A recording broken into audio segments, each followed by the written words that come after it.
Не дај Боже да зашкрипи па да треба да одиме на лекар и не дај Боже да треба да заглавиме во болница. Кога велам заглавиме, мислам на лежење во болничките установи. Тогаш нема да ви треба само лекар. Ќе ви треба и медицинска сестра, и болничарка, и хигиеничарка, ќе ви треба се. Зборувавме дека недостасуваат лекари, но недостасува и останатиот медицински персонал. Токму на оваа тема ќе зборуваме денес со нашата гостинка. Велам добар ден и добре дојде за Гордана Бешлиовска, председателка на Сдруженијето на медицински сестри, техничари и акушерки за нас. Добар ден, ви благодарам многу што го подигате гласот и што ни давате можност да го искажеме оноа кое што е многу важно, дека медицинските сестри се штитот имунитетот на здравствениот систем.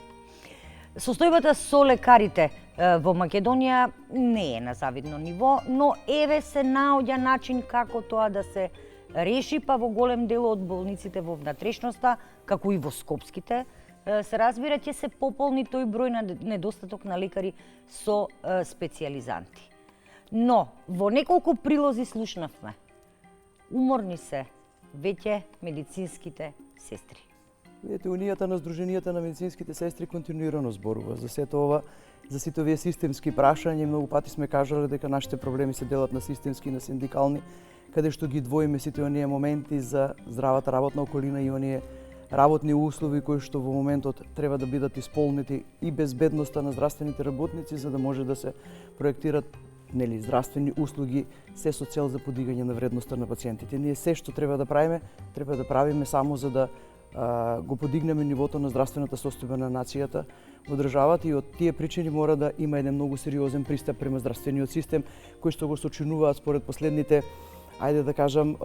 податоци од последните податоци во Законот за здравствена заштита, каде што преку 118 здравствени установи во државата, 67 болници, клинички центри, еден институт за јавно здравје, 10 центри за јавно здравје и така понатака ги спомнувам како институции, бидејќи ова се нивоата во здравствениот систем каде што медицинските сестри се секаде. Во примарното, секундарното, терциерното, концесионерството секаде. Во триажата, во патронажата, во превенцијата, во промоцијата, во лекувањето, во рехабилитацијата, во олеснувањето на маќите.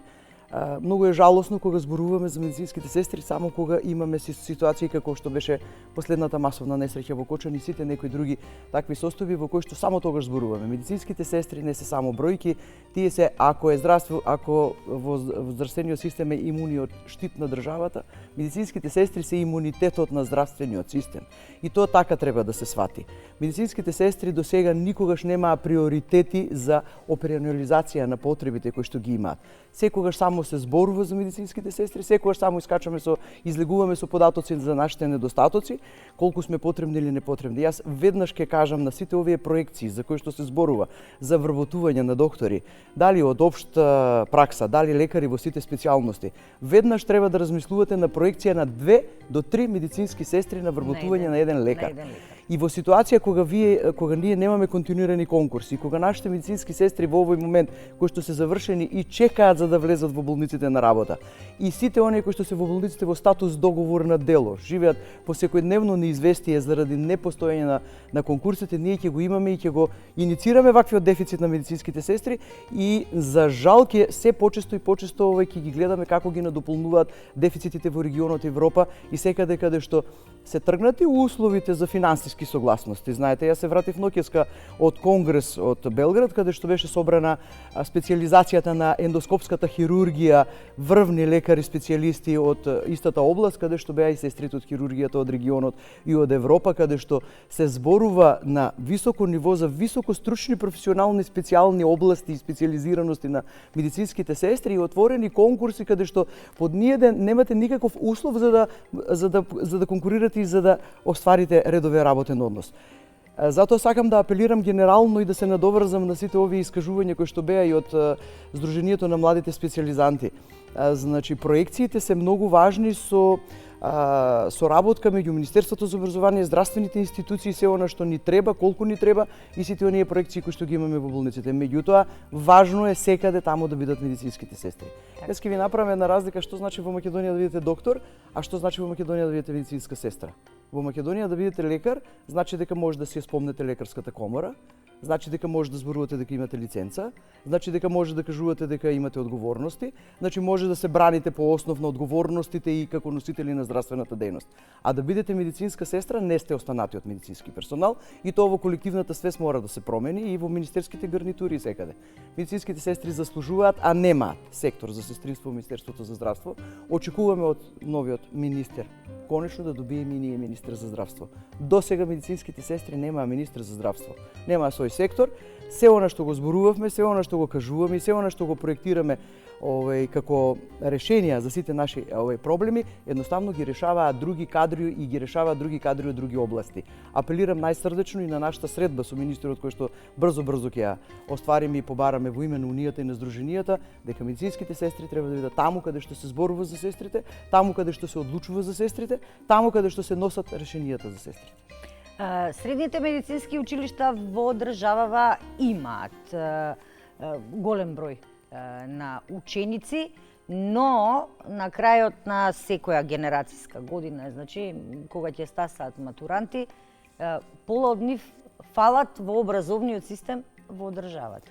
Некои од нив продолжуваат на факултет, некои не се запишуваат на факултет, заминуваат надвор од Македонија, или пак чепкајќи дојдов и до некои податоци, сосема се откажуваат од таа професија и одат да работат нешто сосема друго. Така е, многу го кажавте ова, тоа е тоа. Податоците во Агенцијата за вработување зборуваат дека ние имаме невработени 740 сестри, меѓутоа фактичката состојба не постои, не е таква.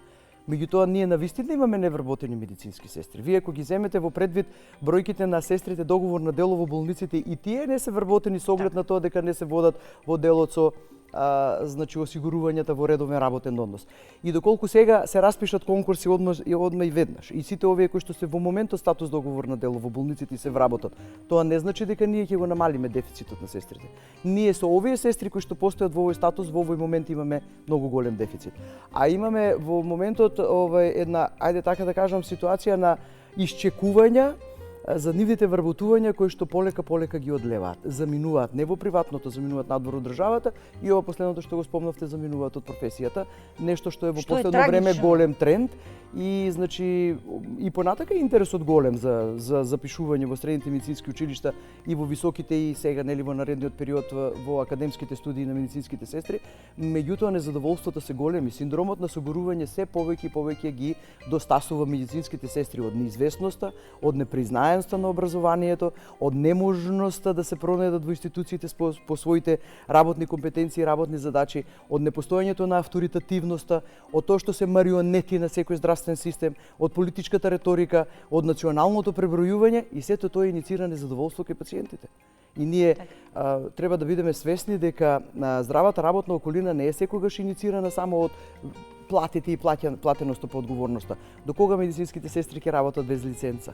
Ние не можеме веќе да си го дозволиме тој парадокс, тоа е срамно, веќе во регионот, во Европа и било каде да зборувате дека има медицински сестри без лиценца, бидејќи лиценцата ја носи вашата одговорност, а врз основа на одговорностите се вашите платености.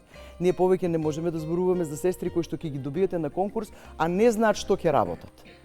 Значи, мора да размислуваме во тие стратешки програми и тие 5 столба за кои што на денешниот прес зборуваше министерот во акцијските планови и стратешките планови кои што треба да се развиваат и во наредните 3 години да се имплементираат, медицинските сестри да го добијат своето место, како што кажав, по основ на имплементација во носењето на здравствените политики, по основ на нивното лиценцирање, нивната комора и озаконувањето на професијата која што ќе ги постави и ќе ги внесе директивите и рамките на образованието, кое што според Европската директива и според сето не само поставено, само треба како такво да се спроведе и треба образовните квалификации да ги следат медицинските сестри во болниците. Значи секоја една сестра треба да знае за што конкурира.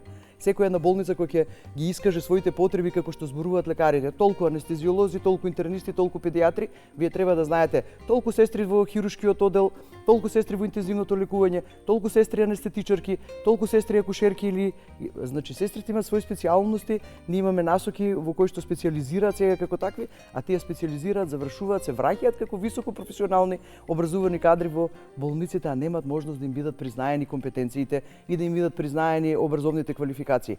Ова е нешто за кое што најсрдечно им порачувам на лекарите. дека ако сме тимови во кои професионално сите заедно работиме, каде што треба да имаме меѓусебна соработка по сите основи, каде што заедно во образовниот дел и по современите методи медицински напредуваме, треба да ја дадат поддршката на медицинските сестри за комората и за законот. Ако не се иницијатори на истата, треба да го поддржат ова што Унијата и Сдруженијето цело време го бара. Најсредечно очекувам дека ќе наидеме на разбирање кај министерот и дека се она кое што, односно на гарнитурата, пазите, секогаш треба соработката да биде со целокупниот кабинет и со се она кое што ќе ги понесе здравствените политики понатака, и се надевам дека ќе бидеме конечно таму каде што се носат сите тие одлуки за медицинските сестри. Во спротивно, се додека правници, стоматолози и било какви други индивидуи кои што се експерти за своите области, а одлучуваат за медицинските сестри, ние секогаш ќе го имаме проблемот со сестрите. Сакав да ве прашам, се извинувам што ќе ве прекинам, имате можност често да патувате, да соработувате со ваши колеги, не само од Балканот, туку и од Европа. Секаде недостасуваат овој, порано го викаа среден персонал, денес медицинските сестри се со факултетски образование, специализации, дипломи, вокации, така што она кој ќе кажеме условно среден персонал е остаток од минатото. Како се справуваат во другите земји? Знаете како целокупните здравствени политики се насочени во овој смер кој што го зборуваме, бараме и како решение го нудиме за нашите сестри во државата. Значи, ние сме дел од европските асоциации, сме пред 4-тиот меѓународен конгрес каде што ги очекуваме сите специјалистички асоциации да ни бидат дојдени, бидејќи учествуваме и сме дел од ЕСНО, Асоциацијата на сестри со специјалистички студии, каде што без разлика што немаме закони, немаме лиценци, немаме своја комора, многу не почитуваат, респектираат и нашата работа и се она кое што ние го работиме по однос на едукацијата, образованието и унапредувањето на професијата е многу почитувано во регионот и во Европа. И можам слободно да ви кажам дека таму не постојат никакви бариери за распишување на конкурсите. Таму, значи, во секој момент се отворени конкурсите за вработување на сестрите и во секој момент им се овозможени квалификации, па и таму каде што имаат недостаток на персонал, преквалификации на медицинските сестри за да може да ги надополнат бројките во специјалните области. Во овој момент, значи, статус договор на дело не препознаваат како статус и не можеме да им го објасниме тој статус на нашите медицински сестри. Сакам да кажам дека имаат генерално поставени политики со кои што ги решаваат вработувањата. Проблемот е што немаат медицински сестри кои што им се појавуваат на конкурсите. Затоа јас искрено апелирам дека овие сестри кои што кај нас чекаат вработување, ако вие имате во Прилеп во општината невработени сестри, ако чекате во матичните амбуланти има околу 30-40 медицински сестри кои што во тековниот период заради затварање на концесионерските амбуланти или по било какви основи, например до октомври некаде 4 медицински сестри останаа без работа, зошто истите веднаш да не бидат ангажирани и да не работат заради нивното искуство кое што го имаат во здравствените домови. Ние мораме во генералните политики да ги поставиме и да ги вратиме опциите на континуираните конкурси, кои што ќе ги надополнуваат испразнетите места по било каков основ на медицинските сестри. Мора проекциите кои што ќе следат од болниците по основ на бројките на сестрите, како потреби во систематизациите предвидени како такви, да бидат загарантирани, зацртани и секое намалување и отстапување од бројката да биде веднаш решавано со континуиран конкурс. Ваквите системски прашања сега во овој момент каде што директорите бараат, тамо финансиска согласност немаат, Министерството за здравство податоците не ги обработило или не знам веќе каде сопираат во лавиринтите нештата, ги држат овие сестри во неизвестност. Секој ден во Унијата и во Сдруженијето стигаат апели од сестрите. Секој ден стигаат барања за информации и нешто повеќе да знаат за тоа дали ќе има конкурси, дали нема да има конкурси. Жалосна е таа ситуација да ја слушате за сестринството во ситуација кога е дефицитот многу голем секаде. Мора да направиме веднаш одма и сега отстапки во одредени нешта и да се направат генерални измени и промени со озаконување на професијата и со се она кое што во Законот за здравствена заштита треба да се надополни малку или измени во одредени членови за да можат медицинските сестри веднаш одма и сега да добијат можност за континуирани вработувања, за признавање на образованието, за признавање на квалификациите во болниците, бидејќи ако сето тоа не го направиме за краток период, сите овие кои што чекаат, сите овие кои што се во неизвестност во болниците за вработување, сите тие ќе си заминат бидејќи ние само во Унијата и во Сдруженијето имаме за еден месец околу 14 побарувања за потврди кои што им се потребни во регионот и во Европа каде заминуваат дека членуваат во во асоциација во овој момент. И сакам да напоменам дека Ајде тоа нека биде за крај. не се решава проблемот само со сегменти парцијално во моментот. Еве и да ги вработиме сега овие што се договорно дело во болниците. Така не се решава проблемот. Значи не можеме парцијално и во сегменти да се сложувам со се она кое што сите го кажавме и го кажаа до сега и го кажувам дека националната стратешка програма не е неопходна, меѓутоа не само на хартија. Треба да почнеме да ја операционализираме, треба да почнат нештата да се случуваат. Ние имаме 8 високообразовни институции за медицински сестри, во кои што не образуваат голем број од лекарите, истите се менаџери во болниците и кога ќе дојдете во болницата како дипломирана медицинска сестра, тие не ви го признаваат образованието. Вакви парадокси не смеат да ни се случуваат. Значи ова нешто ги на некој начин им овозможува на сестрите многу полесно да си донесат одлука и да си заминат. Јас се надевам дека следната наша средба ќе биде на некоја поведра тема, ќе се да се пофалите дека Па се надевам дека дел од сестрите се надевам дека сестрите конечно тој лик, имидж и дело на европската медицинска сестра ќе го добијат. Така да тоа е нашата интенција и желба. Ви благодарам, ви посакувам успех во се она што работите.